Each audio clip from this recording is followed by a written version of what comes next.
Thanks for watching. Don't forget to like, comment, share and subscribe to Mufti Tariq Masood, famous scholar. تو میں یہ عرض کر رہا تھا کہ اندر کے انسان کو ٹھیک کرنے کے لیے نا، دیکھو باہر کے پارٹس ہے، یہ آپ کا ہاتھ ہے، آپ کی ٹانگیں، آپ کی آنکھیں، ناک، کان، یہ سارے باہر کے پارٹس ہیں. یہ قوتیں، آنکھ جب 6/6 ہو اس کا مطلب ہے بالکل صحیح ہے. کانوں میں ایک حد تک سننے کی صلاحیت ہو، اس سے زیادہ بڑھے گی تو بھی مر جائیں گے آپ. ہر چیز سن رہا ہے کان نا آپ کے، تو ذرا سا دھماکہ ہوگا آپ کو محسوس بہت زیادہ ہوگا، آپ کا دماغ ویسے ہی پھٹ جائے گا. تو جتنا اللہ نے سننے کی طاقت دی ہے اس میں کمی بھی نہیں آنی چاہیے اور اس میں اضافہ بھی نہیں ہونا چاہیے. ایسا ہی ہے کہ نہیں ہے؟ کیا خیال ہے بھائی؟ دانت میں اتنی طاقت ہے کہ لوہے بھی چبا رہے ہو آپ، تو خطرناک ہے آپ کے لیے، اس لیے کہ پھر آپ لوہا چبا کے کھا جاؤ گے، پیٹ تھوڑی برداشت کرے گا. یہ دانت اتنا ہی چبا سکتا ہے جتنا میدا آپ کا برداشت کر سکتا ہے، اس سے زیادہ دانت کو بھی اللہ نے صلاحیت نہیں دی ہے. تو ہر چیز کو اللہ نے خاص اعتدال کے ساتھ رکھا ہے. تو خوب سمجھ لے، اندر کے انسان کی بھی کچھ قوتیں ہیں جو محسوس ہوتی ہیں، نظر نہیں آتی. اندر کی قوتوں میں ایک قوت ہے خوف، ڈرنا، ایک قوت ہے محبت کرنا. تو یہ جو خوف ہے، خوف اس کو بھی مینٹین کرنے کی ضرورت ہے. کس سے ڈرنا ہے اور کتنا ڈرنا ہے. اگر اس کو بے لگام چھوڑ دو گے، جس سے نہیں ڈرنا اس سے بہت زیادہ ڈرے گا، جس سے ڈرنا ہے اس سے بالکل بھی نہیں ڈرے گا. جیسے بچہ جو ہے نا، بچہ، آپ چھوٹا بچہ جو ناسمجھ ہوتا ہے اس کے سامنے شیر لا کے بٹھا دو، عین ممکن ہے وہ نہ ڈرے، اس کو پتہ ہی نہیں کہ یہ ہے کیا. سمجھ رہے؟ عین ممکن ہے کہ وہ نہ ڈرے. اور آپ اس کے سامنے ایک موم بتی رکھ دو یا کوئی ڈراؤنی سی چیز لا کے رکھ دو، ہو سکتا ہے وہ ڈر جائے، حالانکہ وہ کھلونا ہے، وہ ڈرنے کی چیز نہیں ہے. تو بچے کو آہستہ آہستہ سمجھایا جاتا ہے کہ اس سے ڈرنا چاہیے اور اس سے نہیں ڈرنا. اچھا، جانوروں میں یہ آٹومیٹک ہے. مرغی کا ایک دن کا چوزا ہوگا، بلی کو دیکھ کے ڈرے گا، بچہ بلی کو دیکھ کے نہیں ڈرے گا. جب وہ دیکھے تھوڑا بڑا ہو جائے گا نا، سمجھدار، پھر ڈرنا شروع کرے گا، ورنہ نہیں ڈرتا وہ، حالانکہ وہ نقصان پہنچا سکتی ہے اس کو.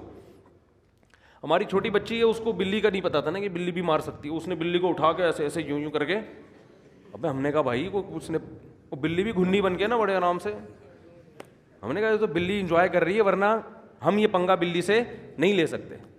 تو بلی نے سمجھا کہ شاید یہ مجھے جھولے دلا رہی ہے.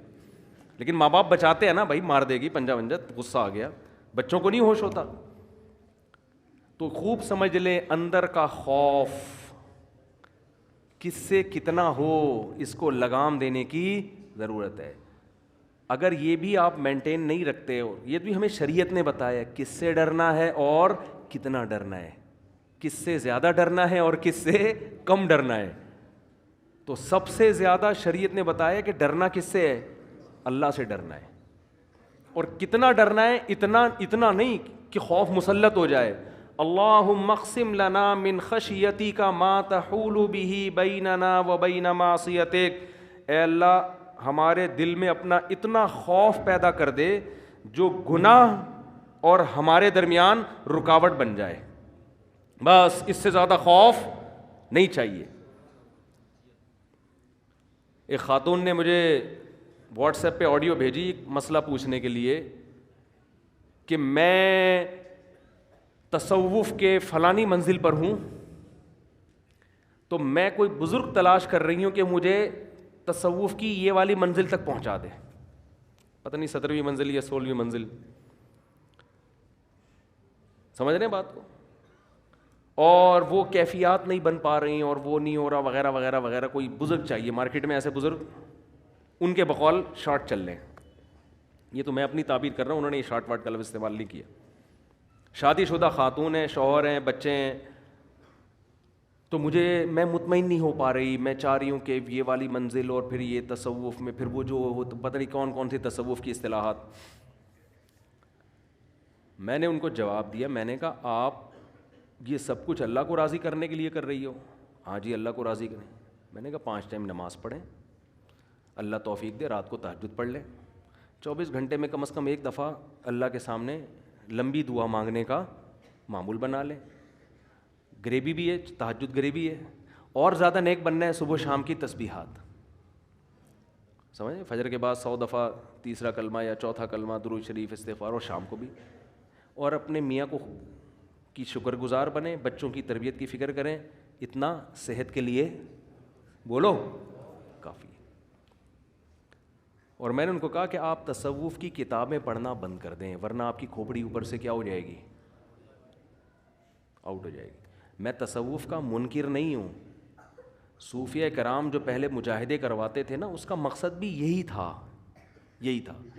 یہ چیزیں جب آدمی کتابیں پڑھ کے کرنا شروع کرتا ہے نا, یا ایسے لوگوں سے کہ مجھے ڈر تھا کہ ایسا بزرگ نہ مل جائے ان کو کہیں, وہ ان کو ایسے وظیفے بتا کے پتہ نہیں کون سی منزل پہ پہنچا دے. وہ بھائی اپنے حدیث میں آتا ہے عورت جنت میں نہیں جا سکتی جس کا شوہر اس سے خوش نہیں ہے. اپنے گھر کو فوکس کرو, اللہ کی یہ عبادت کافی ہے.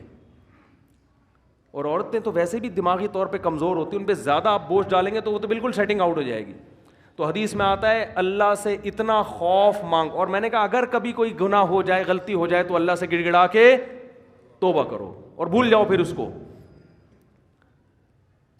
تو نبی صلی اللہ علیہ وسلم نے دعا سکھائی, اللہم اقسم لنا من خشیتک ما تحول بہ بیننا وبین معصیتک.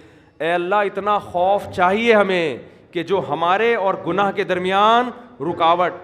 آج اتنا خوف بھی نہیں ہے, اور جس میں ہے وہ وہمی بن جاتا ہے. اس خوف کو بھی اعتدال پہ لانے کی ضرورت ہے. یہ ساری چیزیں نا انسان کو کے دماغ کو مینٹین رکھنے کے لیے, جیسے گاڑی کی سروس ہوتی ہے, آئل چیک کیا جاتا ہے, بائکوں کی سروس ہوتی ہے, ٹیوننگ ہوتی ہے, اسی طرح انسان کی بھی سروس اور ٹیوننگ کی ضرورت ہے. اس میں خوف اتنا ہے یا نہیں ہے, یہ بزرگ کرتے ہیں, یہ ڈاکٹر نہیں کرتے. اب دیکھو ان ڈاکٹر نے شوہر سے طلاق کا مشورہ دے دیا, تو کیا مطلب, اللہ کا خوف پیدا ہونا یہ چاہیے. اس عورت کو کہو کہ اللہ کا خوف پیدا کرو اپنے اندر. یہ جو تم ناشکری کر رہی ہو نا, شوہر اگر بیسک حقوق ادا کر رہا ہے اور عورت اس سے خلا مانگتی ہے, نبی صلی اللہ علیہ وسلم نے فرمایا وہ عورت جنت کی خوشبو بھی نہیں پائے گی, جنت کی خوشبو بھی نہیں پائے گی. تو خدا کا خوف اپنے اندر پیدا کرنے کی ضرورت ہے, اور یہ خوف تمام خوفوں پہ مسلط ہو. اور اگر یہ ابھی سمجھ میں نہیں آیا تو مرنے کے بعد سمجھ میں آ جائے گا یہ, لیکن اس وقت اللہ کا عذاب نظر آئے گا, اس وقت خوف کا فائدہ نہیں ہوگا. تو محبت کتنی پیدا کرنی ہے, خوف کتنا پیدا کرنا ہے, لالچ کتنی پیدا کرنی ہے, حرص کتنی پیدا کرنی ہے, طمع کتنی ہونی چاہیے, یہ ساری چیزیں پیغمبر بتاتے ہیں کہ اس میں اعتدال کیا ہے. کیونکہ وقت مکمل ہو چکا ہے, یہ ٹاپک ابھی بہت زیادہ باقی ہے, تو پھر موقع ملا اگلے ہفتے اس کو لے کے انشاءاللہ چلیں گے کہ یہ تمام چیزیں کیسے مینیج ہوتی ہیں اور کیسے اپنے اندر پیدا کی جاتی ہیں. خوف پیدا کیسے ہوگا, سمجھتے ہیں کہ نہیں سمجھتے؟ محبت کیسے پیدا ہوگی, خوف کیسے پیدا ہوگا, کس سے محبت کرنی ہے, کتنی کرنی ہے, یہ تمام چیزوں میں انسان کو تربیت کی ضرورت ہوتی ہے. اور جب تک یہ ساری چیزیں اعتدال پہ نہیں آتی, انسان کو سکون کبھی بھی نہیں, وہ اندر سے بگڑا ہوا ہوتا ہے. تو جب بگڑا ہوا ہے تو جیسے اوپر سے بگڑے ہوا ہو تو سکون ملتا ہے. آپ کی آنکھ میں تکلیف ہو, آپ کے گھٹنے میں تکلیف ہو, آپ کی شوگر اپ اینڈ ڈاؤن ہو رہی ہے تو سکون میں ہوگے. تو ایسے ہی میرے بھائی اندر کا انسان اگر اوپر نیچے کلابازیاں کھا رہا ہے اور اس کے اندر کی قوتیں ان میں اعتدال نہیں ہے, تو اندر کا انسان بھی انسان کا بچہ نہیں بن سکتا, اور اس کو سکون نہیں, بلکہ زیادہ بے سکون ہوگا وہ. اللہ تعالی ہمیں پیغمبروں کی تعلیمات پر عمل کرنے کی توفیق عطا فرمائے. وما علینا الا البلاغ. حنبل احمد صدیقی, منیر احمد صدیقی ولد, اور دلہن کا نام زویا ساجد بنت ساجد انور. دلہن کے وکیل کون ہیں؟ واجد انور. شروع کر دیں بھائی. واجد انور صاحب کہاں ہیں؟ آپ نے مجھے اجازت دی ہے کہ میں 1 لاکھ روپے مہر میں زویا ساجد بنت ساجد انور کا نکاح حنبل احمد صدیقی والمنیر احمد صدیقی سے کروں, اجازت ہے جی؟ شروع کر دیں. الحمد للہ نحمده ونستعینه ونستغفره ونؤمن به ونتوکل علیہ ونعوذ باللہ من شرور انفسنا ومن سیئات اعمالنا, من يهده الله فلا مضل له ومن يضلل فلا هادي له, ونشهد ان لا اله الا الله وحده لا شريك له, ونشهد ان سيدنا وحبيبنا وشفيعنا وسندنا محمدا عبده ورسوله صلى الله تعالى عليه وعلى آله وأصحابه وبارك وسلم تسليما كثيرا كثيرا. أما بعد فأعوذ بالله من الشيطان الرجيم. بسم الله الرحمن الرحيم. يا أيها الناس اتقوا ربكم الذي خلقكم من نفس واحدة وخلق منها زوجها وبث منهما رجالا كثيرا ونساء واتقوا الله الذي تساءلون به والأرحام إن الله كان عليكم رقيبا. وقال تعالى يا أيها الذين آمنوا اتقوا الله وقولوا قولا سديدا يصلح لكم أعمالكم ويغفر لكم ذنوبكم ومن يطع الله ورسوله فقد فاز فوزا عظيما. وقال النبي صلى الله عليه وسلم النكاح من سنتي وقال فمن رغب عن سنتي فليس مني. وقال النبي صلى الله عليه وسلم تزوجوا الودود الولود فإني مباهي بكم الأمم. وقال النبي صلى الله عليه وسلم تزوجوا ولا تكونوا كرهبان النصارى. جناب حنبل احمد صدیقی والمنیر احمد صدیقی، میں نے 1 لاکھ روپے مہر کے عوض میں آپ کا نکاح زویا ساجد بنت ساجد انور سے کیا. آپ نے اس نکاح کو قبول کیا؟ زور سے تھوڑا سا. جی میں نے قبول. جزاک اللہ جی. اللہ تعالیٰ برکت دے. دعا کر لیں. الحمدللہ رب العالمین والعاقبۃ للمتقین والصلاۃ والسلام علی رسولہ الکریم وعلی آلہ وصحبہ اجمعین. اللہ اس نکاح کو اپنے دربار میں قبول فرما.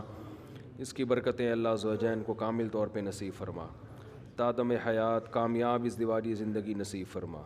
آپس کے اختلاف انتشار سے، لڑائی جھگڑوں سے، ہر قسم کے شر سے اللہ ان دونوں کی حفاظت فرما. اور اے اللہ اس نکاح کو دونوں کے خاندانوں میں جوڑ کا ذریعہ بنا، محبت الفت کا ذریعہ بنا. جس کی جو جائز مراد ہے اللہ اس کی مراد کو پورا فرما. ربنا آتنا فی الدنیا حسنۃ وفی الآخرۃ حسنۃ وقنا عذاب النار. صلی اللہ تعالی علی خیر خلقہ محمد وعلی آلہ وصحبہ اجمعین برحمتک یا ارحم الراحمین. گردش ماشاء اللہ. کتنی عمر ہے آپ کی؟ 25. ٹھیک ہے جی.